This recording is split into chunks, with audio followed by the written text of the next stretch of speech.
कल्याणपुरी करौली में मदन मोहन जी अतिथि रूप में विराजे हैं। इतिहासकार बताते हैं कि जयपुर नरेश सवाई जयसिंह द्वितीय ने गोस्वामी सुबलदास से मिलकर गोविंद देव जी, गोपीनाथ जी और मदन मोहन जी को जयपुर ले जाने की इच्छा जताई। इस पर तीनों विग्रहों को सन 1723 में वृंदावन से जयपुर लाया गया। इतिहासकार ये भी बताते हैं कि कृष्ण भक्त करौली के राजा गोपाल सिंह जी को सपने में मदन मोहन जी ने करौली आने की इच्छा जताई। इस पर उन्होंने जयपुर के राजा को इस स्वप्न की जानकारी दी और मदन मोहन जी की ये प्रतिमा करौली ले जाने का आग्रह किया। इस पर फाल्गुन कृष्ण चतुर्थी संवत 1799 को मदन मोहन जी की पालकी को सवाई जयसिंह ने पूजा अर्चना के बाद करौली के लिए रवाना किया। रास्ते में मदन मोहन जी के इस विग्रह को 2 दिन अंजनी माता के मंदिर के पास और 2 दिन ही दीवान के बाग के बंगले में ठहराया गया। इसके बाद मदन मोहन के विग्रह को रावल के अमानिया भंडार में गोपाल जी के मंदिर में विराजित किया गया। इसके बाद जब वर्तमान मंदिर का निर्माण पूरा हो गया तब माघ सुदी 2 संवत 1805 तदनुसार 1748 ईस्वी को विधि विधान के साथ पाटोत्सव आयोजित कर भगवान के विग्रह को विराजमान किया गया। इसके बाद से हर वर्ष माघ शुक्ल दौज पर सिंहासन यात्रा का आयोजन किया जाता है। करौली में मदन मोहन जी का मंदिर उत्तर भारत का प्रसिद्ध कृष्ण मंदिर है। इस मंदिर की सेवा पूजा गौड़ीय संप्रदाय के अनुयायियों द्वारा की जाती है। मदन मोहन जी का मूल विग्रह पहले वृंदावन में था और वृंदावन से जयपुर आया और जयपुर से राजा गोपाल सिंह द्वारा करौली लाया गया। मदन मोहन जी के साथ गोविंद जी और गोपीनाथ जी के दर्शनों का बड़ा महत्व है। ऐसा माना जाता है पद्म पुराण के अनुसार कि एक ही सूर्य में दर्शन करने से साक्षात श्री कृष्ण के दर्शन होते हैं। यहाँ राजा गोपाल सिंह मदन मोहन जी की प्रतिमा को लेके आए। सारे बाजार में इनकी सवारी निकाली गई और उसके बाद अमनिया भंडार जो वर्तमान महलों का पोर्शन है उसमें स्थापित किया गया गोपाल जी के साथ में। और इस मंदिर के लिए 5 साल का निर्माण नवीन मंदिर के लिए पूरा हुआ और उसके बाद इस मंदिर में इनकी स्थापना हुई।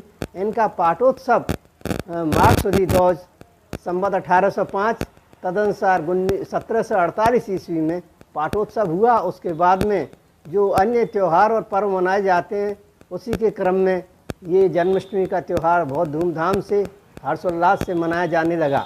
इसमें पहले जो जगमोहन था उसमें जगमोहन में 2 गलीचे बिछते थे। एक तरफ गोस्वामी जी बैठते थे और उनके अनुयायी बैठते थे और दूसरी तरफ राजा का कोई प्रतिनिधि या राजा स्वयं बैठते थे।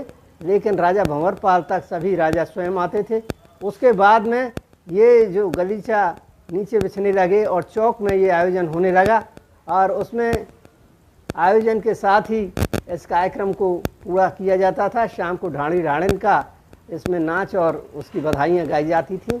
और ये जो भोलानाथ और दूसरे जो चौधरी परिवार हैं उनकी तरफ से पोशाक आती। मान्यता है कि करौली के मदन मोहन जी और जयपुर में विराजे गोविंद देव जी, गोपीनाथ जी के सूर्य की उपस्थिति में एक ही दिन में दर्शन का विशेष महत्व है। इसी मान्यता के चलते दूर दूर से भक्त इन तीनों देवों के दर्शन के लिए पहुंचते हैं। भगवान मदन मोहन जी करौली में अतिथि रूप में विराजित हैं। उनके मंदिर के पश्चिम में बने हुए 3 विशाल कक्षों में से परिक्रमा प्रवेश द्वार की तरफ बाईं ओर श्री गोपाल जी, मध्य में श्री मदन मोहन जी और तुलसाने की तरफ दाईं ओर राधा जी और ललिता जी के विग्रह विराजमान हैं। श्री कृष्ण जन्माष्टमी के अवसर पर प्रसिद्ध मदन मोहन मंदिर में ढाढ़ा ढाड़ी नृत्य आकर्षण का केंद्र होता है। रियासत कालीन यह परंपरा आज भी कायम है।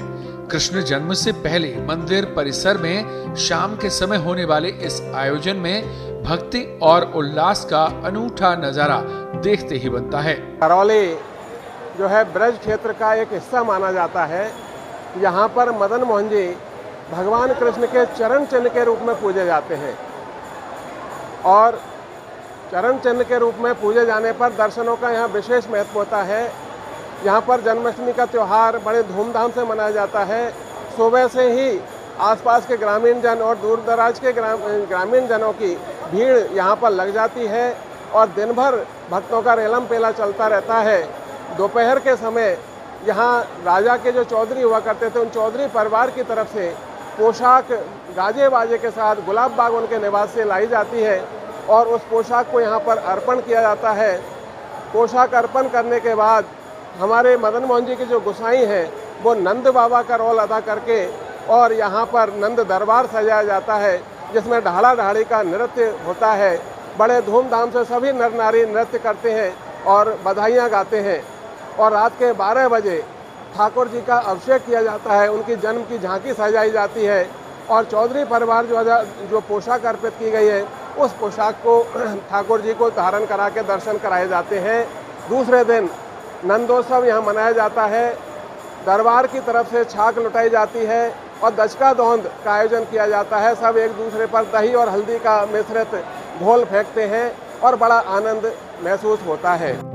हजारों श्रद्धालुओं की भीड़ के बीच नंद बाबा के दरबार में नृत्य करते ढाड़ा ढाड़ी भजनों के बीच नंद बाबा मंदिर पुजारी को बधाई देते हैं। इस परंपरा के तहत जन्माष्टमी पर भगवान चौधरी परिवार की ओर से अर्पण की जाने वाली पोशाक धारण करते हैं। जन्माष्टमी के दूसरे दिन नंदोत्सव में श्रद्धालुओं के उल्लास से मथुरा वृंदावन सा एहसास होता है। राजभोग आरती के बाद नंदोत्सव शुरू होता है। कृष्ण जन्म की खुशी में छाक यानी प्रसादी लौटाने की भी परंपरा है। मदन मोहन मंदिर में वर्ष में 2 बार भगवान के विग्रह की झूला झांकी सजाई जाती है। चांदी के बड़े झूले में भगवान के विग्रह को विराजित किया जाता है। श्रावणी तीज और धुलेंडी पर भगवान की झूला झांकी सजती है। करौली से दिनेश शर्मा की रिपोर्ट।